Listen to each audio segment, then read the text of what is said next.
Hello friend, welcome back आपके अपने YouTube channel success मंत्रा में। मैं हूँ ईपी सिंह। और दोस्तों, हमारे चल रहे थे टेस्ट। और आज हमारे टेस्ट का तीसरा पार्ट है गतिकी चैप्टर का। तो देखिए, गतिकी चैप्टर का टेस्ट है, उसमें नॉन स्टॉप हम क्वेश्चन करेंगे आपको, ताकि आपको टाइम भी बचे और जल्दी जल्दी आप करें।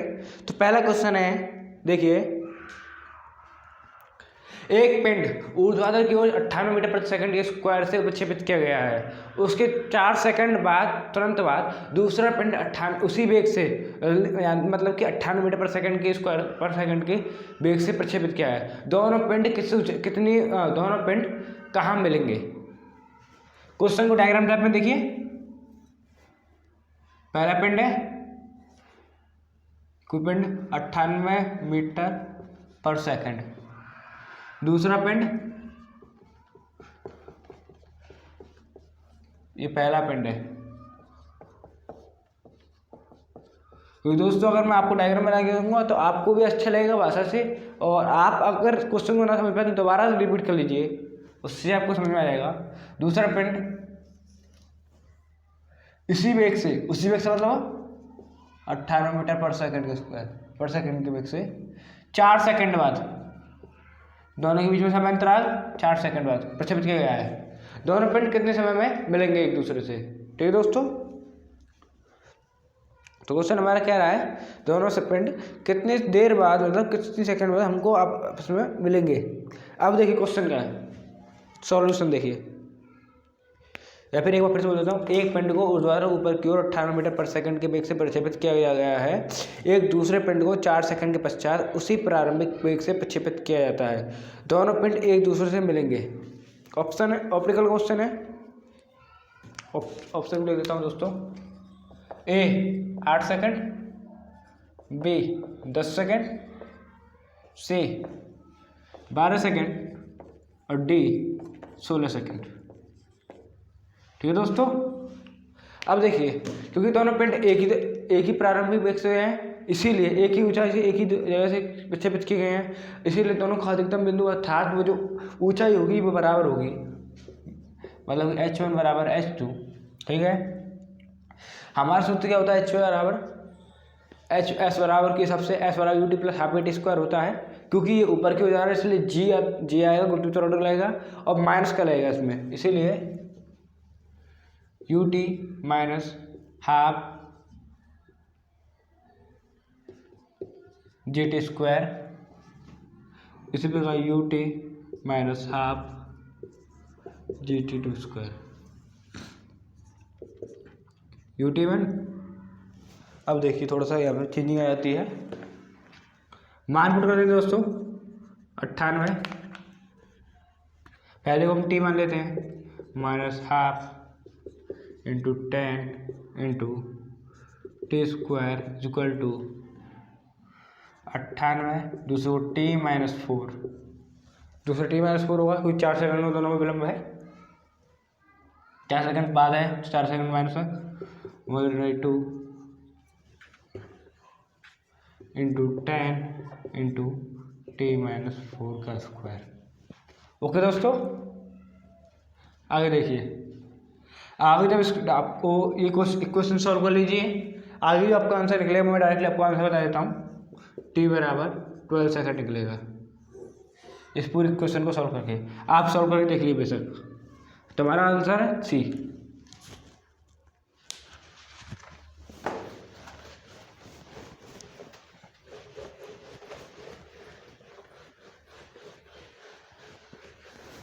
क्वेश्चन नंबर 2 दोस्तों देखिए,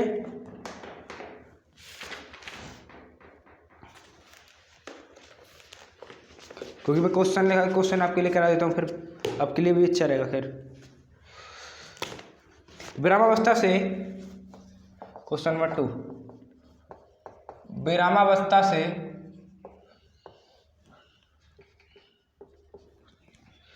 गतिशील एक इलेक्ट्रॉन का व्यंजक से गतिशील एक इलेक्ट्रॉन का वेग व्यंजक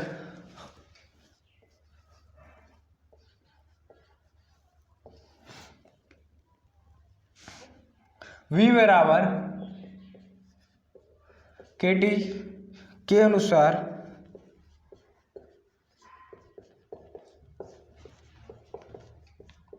रैखिक रूप में समय के साथ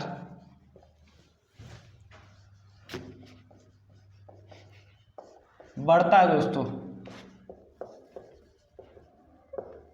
यदि k बराबर 2 मीटर पर सेकंड हो तो इलेक्ट्रॉन द्वारा प्रथम 3 सेकंड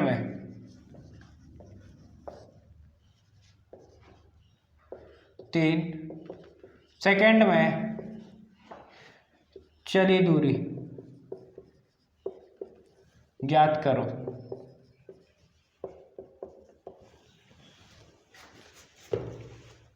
ठीक है दोस्तों, सॉल्यूशन देखिए। सबसे पहले हम वो चीज़ देख लेते हैं, हमको इसमें से यूजफुल क्या क्या है। पहला बराबर ये v बराबर KT, सेकेंड चीज हमको दी है ये वाली, और थर्ड चीज ये 3 सेकंड।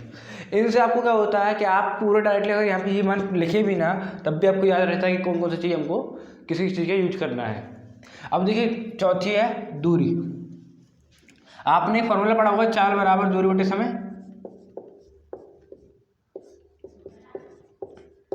इस फॉर्मूले से दूरी बराबर चाल गुणे समय। ठीक है दोस्तों, अब देखिए इसमें क्या कह रहा है, रैखिक रूप में समय के साथ बढ़ता है। ठीक है, इसका मतलब यहाँ पे यूज होगा समाकलन का। कितनी सेकंड में? 3 सेकंड दिया है, शुरुआत में 3 सेकंड दिया है, अर्थात 0 से 3 सेकंड में b dt s बराबर। ओके दोस्तों, s बराबर 0 से 3, v का मान हमको क्या दिया पहले, ये देखिए क्या है, v बराबर KT dt लिखा, s बराबर के बार कांस्टेंट है 0 से 3 dt t dt के क्या मान रख देंगे 2। इस समाकलन को सॉल्व करेंगे तो 1/2 टी स्क्वायर आएगा, टी स्क्वायर बाई 2 कह सकते हैं इसको, 0 से लेकर 3 तक। ठीक है दोस्तों, अब देखिए इसको 1/2 को बाहर लिया, 1/2 से 2 कर देता तो यहाँ पे आएगा 3 का स्क्वायर माइनस 0 का स्क्वायर इक्वल टू s बराबर आता है हमारा फुल सॉल्व होके 9 मीटर।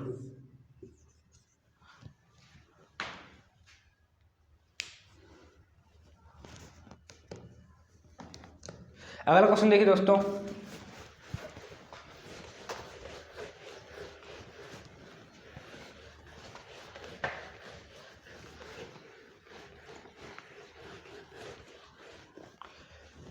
आप खुद सॉल्व करिए, वीडियो को पॉज करके आप सॉल्व कर सकते हैं क्वेश्चन को भी।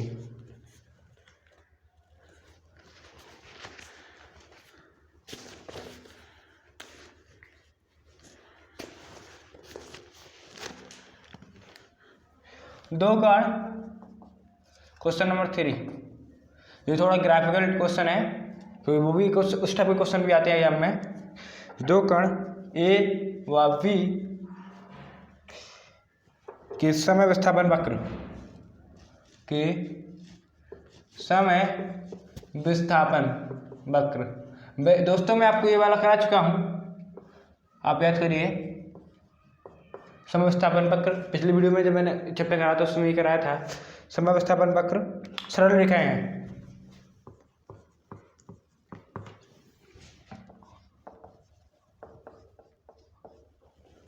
सरल रेखाएं हैं जो समय अक्ष के साथ क्रमशः 30 डिग्री या 60 डिग्री कोण बनाते हैं जो समय अक्ष के साथ क्रमशः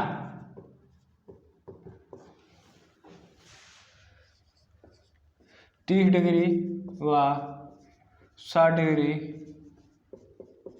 कोण बनाते हैं।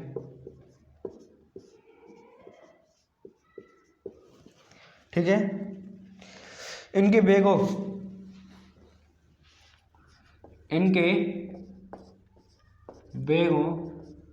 पहले का बी ए मान लिया अनुपात B2 अनुपात क्या होगा,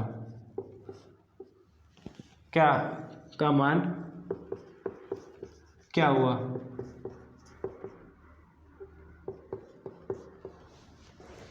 ठीक है दोस्तों। आंसर देखिए, सॉल्यूशन। सबसे पहले दोस्तों हम क्या करते हैं, वही वाला 30 डिग्री और 60 डिग्री है, सबसे पहले ये देखते हैं। अब पूछा क्या है हमसे, B a upon P B. अब इसमें एक चीज़ नोट करने वाली है, वक्र कौन सा है, समय विस्थापन वक्र। समय विस्थापन वक्र अर्थात समय विस्थापन वक्र में आता है वेग बराबर विस्थापन कह सकते हैं, दूरी कह सकते हैं, विस्थापन बटे समय, ठीक है दोस्तों। ये होता है समय विस्थापन वक्र में। और वेग को इसमें यहाँ पे tan थीटा से विवरण किया जाता है, ये नोट पॉइंट है, लिख लीजिए। तो पहले का tan θ1, दूसरे का tan θ2। जब स्टेप के मान ना दिया जाए तो स्टेप से वेग को निकालिए। B a upon b b equal to tan 30 upon tan 60। तो b a upon b b हमारा निकल के आता है दोस्तों, आप जानते हैं बी tan 30 का मान कितना होता है 1/√3 और tan 60 का मान होता है √3। अब जब आपको इसको सॉल्यूशन करेंगे तो आपका निकल के आएगा 1/3 बी ए अनुपात b b equal to 1/3। That called answer दोस्तों।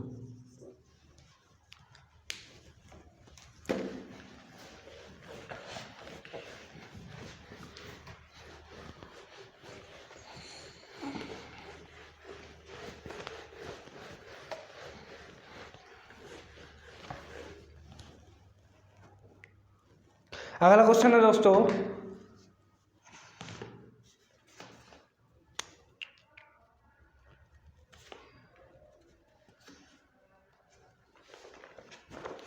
बीस मीटर प्रति सेकंड की क्वेश्चन नंबर 4।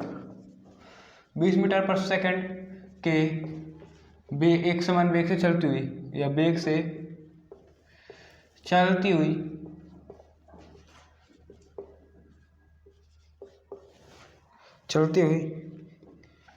कार ब्रेक लगाने पर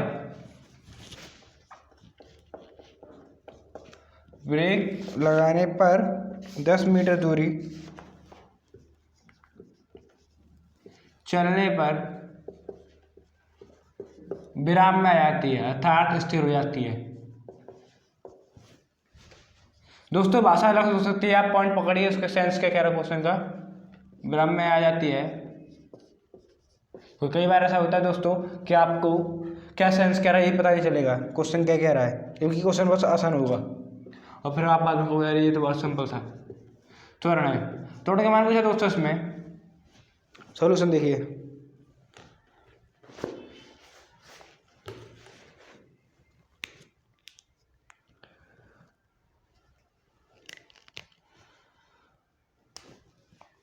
सबसे पहले ये देखिए, पॉइंट वही करिए, नोट पॉइंट कर लीजिए। अब देखिए हमें फॉर्मूला पढ़ा था एस बराबर u t plus half g t square, half A T square sorry, ठीक है।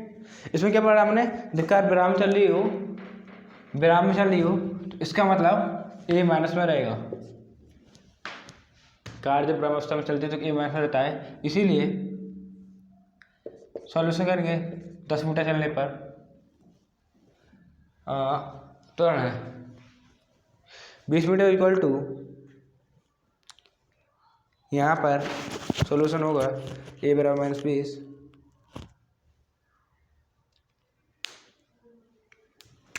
दो डायरेक्शन बनेगी दोस्तों। पहले तो इसमें दो क्वेश्चन दिया हुआ है, पहला पहले समीकरण को इससे निकालना है। हम जानते हैं बेग बराबर त्वरण बराबर बेग बटे समय। इसी डायरेक्शन का उपयोग करके a equal to b by t, तो बी बराबर ए टी समीकरण 1, अर्थात minus b equal to a t. ये वो समीकरण 1, वो समीकरण 1 नहीं है। सेकंड दोस्तों, 20 u बराबर u t plus half D T square, half A T square, ये इक्वेशन 2। इसमें 20 और u का मान हम रख देंगे 20 उसमें, तो इन दोनों का मान आप करके a का मान निकाल लिए। पहले सबसे पहले t का मान आएगा, उसके बाद a का मान निकालेगा। आराम से आप निकाल लेंगे दोस्तों, ठीक है। ये दोनों डायरेक्शन सॉल्व करने के बाद a का मान आता है 20 metre per second square. Minus का इसलिए क्योंकि दोस्तों गाड़ी रुक रही है, अर्थात मंदित हो रही है। अगला क्वेश्चन देखते हैं, क्वेश्चन नंबर 5।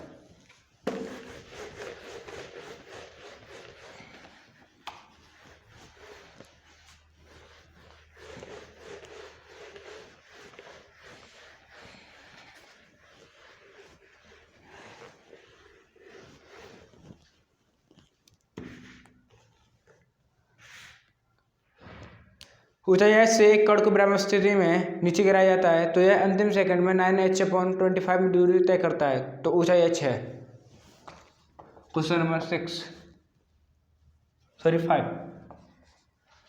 ऊंचाई h से एक कण को गिराया जाता है दोस्तों, गिराया जाता है, तो अंतिम सेकंड में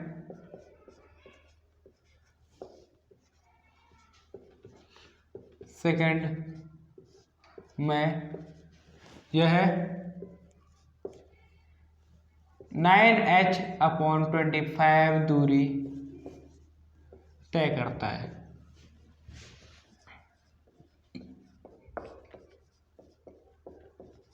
ऊंचाई h है। ऊंचाई h का मान बताना दोस्तों,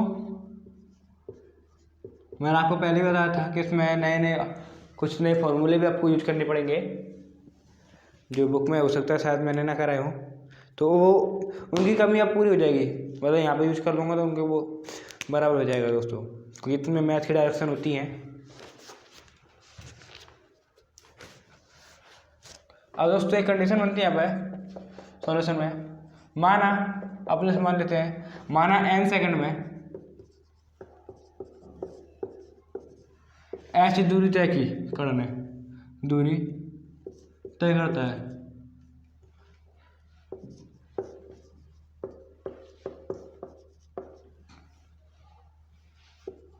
कण h दूरी तय कर रहा है दोस्तों, तो देखिए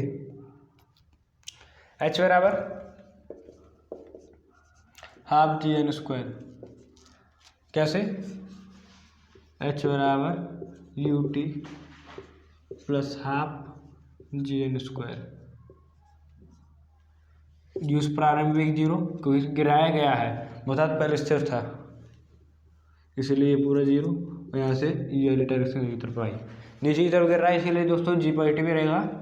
तो पहली डायरेक्शन ये nवें सेकंड में तय की हुई दूरी,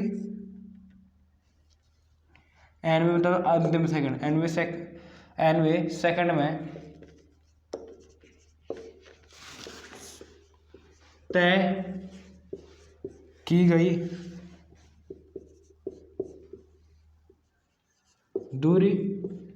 ये दूरी कितनी है जो nवें सेकंड में हमको तय की जाती है, वो है दोस्तों g/2 2n-1। कुछ क्वेश्चन दोस्तों ऐसे होंगे जो आपको अपनी तरफ समझने पड़ेंगे, ठीक है। अब ये आपका ये वाला कहाँ से आया, तो इस डायरेक्शन से एक मैथ्स का फॉर्मूला होता है, उसका यूज करके जो क्या नाम है आपका वो यहाँ पर एन सी सी पी और एन वाले उसके अनुप्रयोग होते हैं, अनुप्रयोग उस चैप्टर में से आता है ये, उसका यूज किया है यहाँ पे मैथ के फॉर्मूले से। और ये डायरेक्शन आप यह वैसे आप याद कर सकते हैं कि यह एक क्वेश्चन, कुछ क्वेश्चन होते थोड़ा अलग टाइप में, तो ये क्वेश्चन थोड़ा अलग टाइप में ही है, याद कर सकते हैं। और प्रश्नानुसार देखिए, अब प्रश्न पे आते हैं। प्रश्नानुसार हमारा ये दूरी कितनी दी गई है, ये 9h upon 25 equal to g/2 2n-1। ठीक है, इन दोनों कंडीशन का यूज करके हम n, पहले n का मान निकालेंगे और n का मान निकालने के बाद आप h का मान निकाल सकते हैं, या फिर डायरेक्टली इन दोनों कंडीशन थे हमको h का मान निकालना था, डायरेक्टली हम h का मान निकालेंगे। आप सॉल्व कर लेना, क्वेश्चन 2 है ये क्वेश्चन हुआ, इक्वेशन 1 और 2 से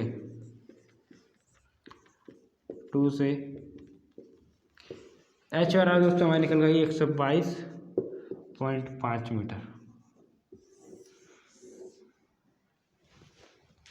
ठीक है,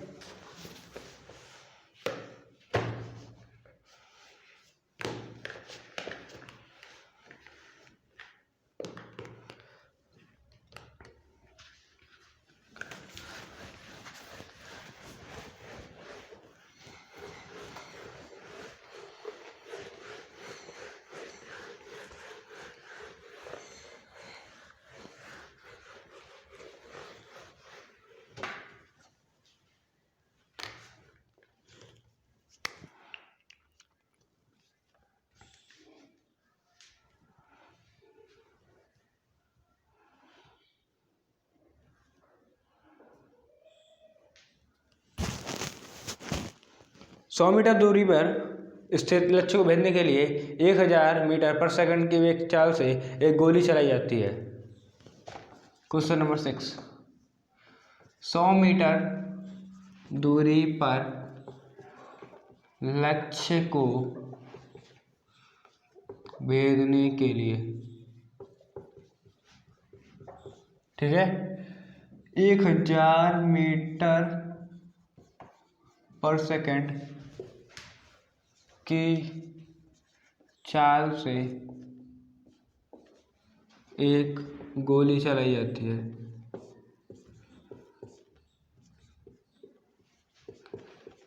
दोस्तों यदि g बराबर 10 मीटर पर सेकंड स्क्वायर हो, जी का गुरुत्वाकर्षण बराबर हो, तो लक्ष्य हमारा 5 मीटर ऊपर की ओर रखना चाहिए या 5 मीटर नीचे की ओर रखना चाहिए, या सीधा रखना चाहिए, या फिर लक्ष्य से 10 मीटर, इस टाइप से है।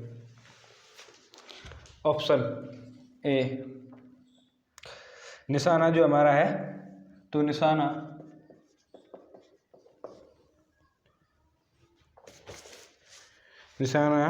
सीधा लक्ष्य पे हो,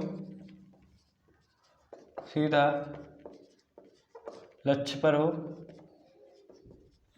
बी, लक्ष्य से 5 सेंटीमीटर ऊपर, 5 सेंटीमीटर ऊपर। सी, लक्ष्य से 5 सेंटीमीटर नीचे। और डी, लक्ष्य से 10 सेंटीमीटर ऊपर।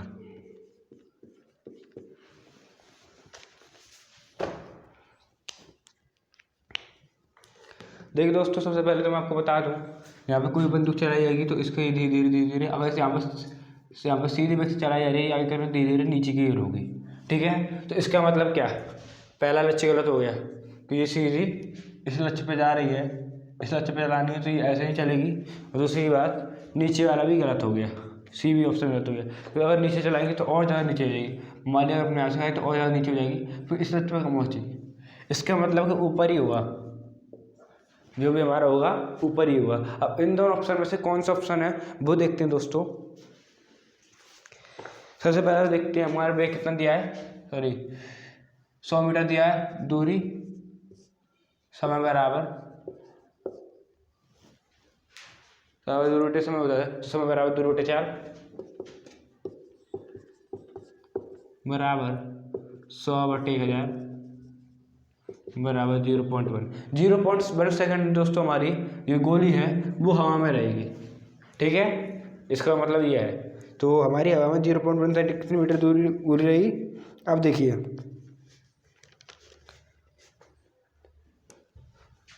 h बराबर हम जानते हैं, अब ये नीचे की ओर आएगी क्योंकि दोस्तों गोली अब नीचे की ओर आएगी तो टॉर्ड क्या हुआ जी, जो नीचे की ओर खींचेगा और जब नीचे की ओर आएगी तो कितनी देर, इतनी देर में हमारी गोली नीचे की ओर भी आएगी।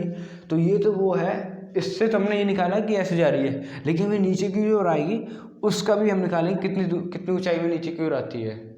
अर्थात यहाँ से लेके यहाँ तक ये ऐसे चले तो ये रियल में जो इसकी यहाँ से लेके यहाँ तक ये जो दूरी है, इतनी दूरी h मान के चले तो ये दूरी कितनी होगी।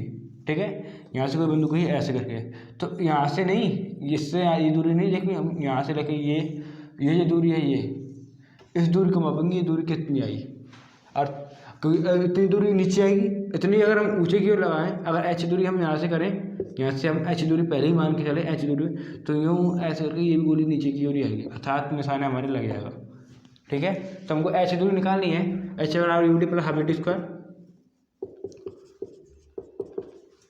U0 है, प्रारंभ में गोली नहीं चली थी, प्रारंभ में गोली मतलब वो बंदूक इसमें वगैरह गोली चलाई जाती है, अर्थात पहले u बराबर 0 था, इसलिए ये 0 plus 1/2 10 meter per second square माना गया हमारा 10। टी हमारा कितना है 0.1 into 0.1 is equal to 5 0.05 meter. Meter क्यों दोस्तों, ये सेकंड में, ये 1 मीटर में, ये 1 मीटर में और ये वाला भी 1 मीटर में, इसीलिए ये मीटर। अर्थात इसको उससे सेंटीमीटर में चेंज करेंगे तो 5 सेंटीमीटर आएगा दोस्तों। 5 सेंटीमीटर हमारा कौन सा आंसर है, ये वाला, B option right. Question number 7 की ओर देखते हैं दोस्तों। क्वेश्चन नंबर 7 क्या है हमारा,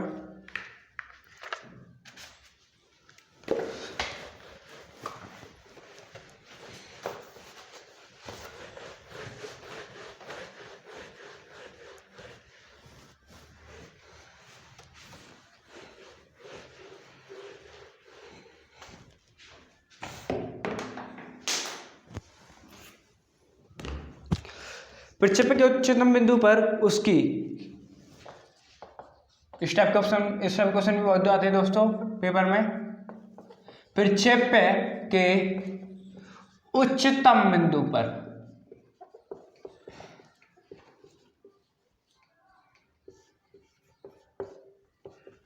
अब क्या क्या होता है उच्चतम बिंदु पर दोस्तों। पहला देखिए, गतिज ऊर्जा अधिकतम होती है,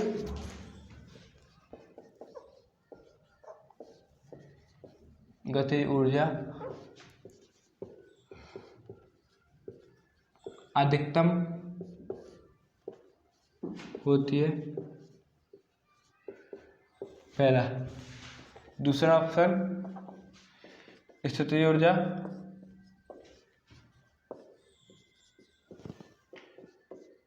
न्यूनतम होती है,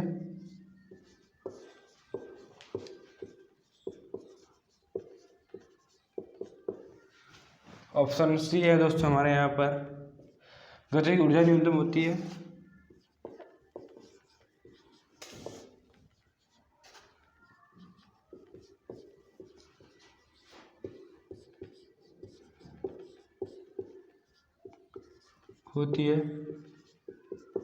ऑप्शन डी है, कुल ऊर्जा अधिकतम होती है।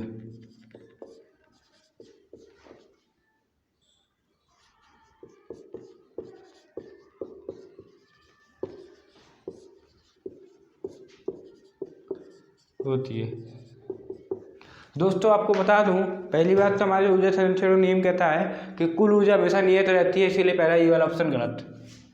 ठीक है, अब कोई भी चीज़ जब ऊपर की ओर जाएगी, ठीक है, तो जैसे ही ऊपर जाएगी, तो हम जितने वेग से भेजे जाएंगे, उसको एक नियत त्वरण से ऊपर की ओर भेज रहे हैं, मान रहे हैं जी नीचे की ओर लग रहा है, लेकिन फिर भी एक नियत त्वरण से जब ऊपर की ओर जाएगी, जो जी से ऊपर की ओर है, तो संभवतः उसकी गतिज ऊर्जा न्यूनतम कैसे हो सकती है, अर्थात यहाँ पर स्थितिज ऊर्जा उसकी न्यूनतम नहीं होगी, अधिकतम नहीं होगी, कम ही होगी, इसीलिए ये वाला ऑप्शन भी गलत।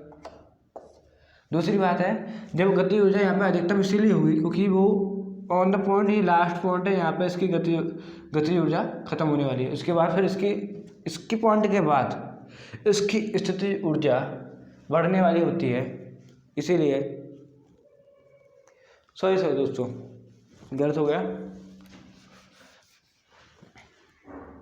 उच्चतम बिंदु पर गतिज ऊर्जा अधिकतम भी हो सकती है, न्यूनतम भी हो सकती है। न्यूनतम होने का कारण क्या है, इसकी कारण जो जी है। अधिकतम होने का कारण क्या है, जो हमारा ए तोड़ भेजा जाता है, वो डिपेंड ऑन करता है कंडीशन के हिसाब से। लेकिन स्थिति ऊर्जा होती है ऊपर की, जब स्थिति ऊर्जा जो रुकेगी वो बहुत कम समय के लिए रुकेगी, इसलिए इसकी जो mgh होगी स्थिति ऊर्जा, वो इसके मुकाबले mv² के मुकाबले के बराबर यहाँ पे v² के मुकाबले कम होती है, इसलिए ये न्यूनतम होगी। आंसर हमारा डी सही है, स्थिति ऊर्जा न्यूनतम होती है।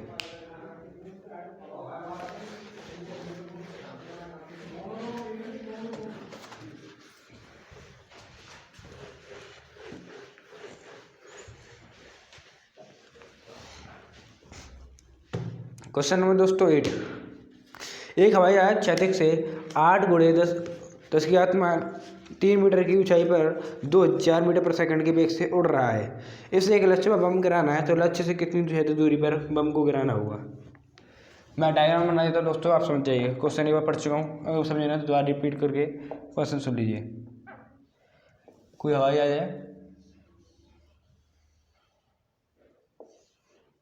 ठीक है दोस्तों, इसका मुख हम इधर की ओर मानते हैं। अब इसको बम गिराना है, ठीक है, बम गिराना है। इसकी चाल सॉरी इसकी ऊंचाई कितनी है, 80 × 10 की 3 मीटर ऊंचाई। वेग v बराबर 200 मीटर पर सेकंड के वेग से उड़ रहा है, ठीक है। अब क्षैतिज दूरी, ये वाली जो क्षैतिज दूरी पूछ रहा है यहाँ से लेके यहाँ तक, क्योंकि ये बम जब गिराएगा तो वो धीरे धीरे स्टेप से रूप में बम गिरेगा, सॉरी स्टेप से थोड़ा पैरेलल टाइप में, पैरेलल नहीं उसको परवलयाकार कहते हैं। तो परवलय के रूप में जब गिरेगा ऐसे करके परवलय कंडीशन बनेगी, यहाँ पे इसने बम गिरा तो बम यहाँ पे जाके गिरेगा। तो ये क्या कह रहा है, कितनी दूरी पहले ही, ये क्षैतिज दूरी यहाँ से लेके यहाँ तक की जो दूरी है, इस दूरी का मान पूछ रहा है, ठीक है दोस्तों। अब देखिए, सबसे पहले हम इसमें समय निकालते हैं, कितने समय लगता है, t बराबर 2h/g। कुछ चीज़ें दोस्तों इसमें ऐसी हैं कि आपको याद करनी पड़ेंगी, ओके फ्रेंड। तो उन्हीं में से एक ये है, लेकिन ये याद करने वाली नहीं है, ये इस वाले फॉर्मूले से ही मैं आपको बता जाऊँ, h बराबर ut + ½ gt²। ये 0 हो जाएगा। इस वाली कंडीशन को पूरी को सॉल्व करके इसको सॉल्व करने के बाद जो आपकी कंडीशन आएगी उसी का ये नया रूप है। टी का मान निकलेगा यहाँ से 2h/g, इसका मान रखते हैं 2 × 80 × 10 की घात 3/g10, ठीक है दोस्तों। सॉल्व करने पर हमारे इसका आता है 40.406 सेकंड, ये हमारा टी का मान आएगा। इसको आप सॉल्व कर लीजिए बेशक। उसके बाद क्या रहता है, क्षैतिज दूरी हमारी कितनी चलेगा, अब इतने सेकंड में क्षैतिज दूरी कितनी चलेगा, क्षैतिज दूरी बराबर, हम जानते हैं दूरी बराबर चाल गुणे समय होता है,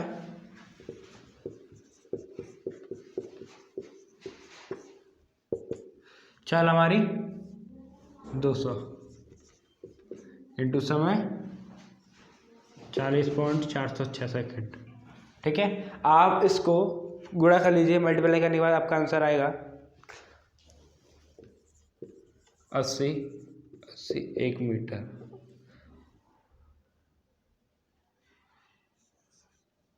ये मीटर में, इसको किलोमीटर चेंज करेंगे तो 8.1 किलोमीटर लगभग में ये पड़ेगा। ठीक है, नोट के लिए दोस्तों इतना। तो दोस्तों उम्मीद करता हूँ वीडियो आपको पसंद आई होगी। वीडियो पसंद है तो लाइक करें, कमेंट करें और कमेंट बॉक्स में ये लिखें कि आपने कितने क्वेश्चन सही किए, आपके कितने नंबर आए। और आप अपने दोस्तों के साथ शेयर करें, चैनल को सब्सक्राइब करके बेल आइकन जरूर दबा दें। मिलते हैं आपसे अगले टेस्ट के लिए, तब तक के लिए धन्यवाद।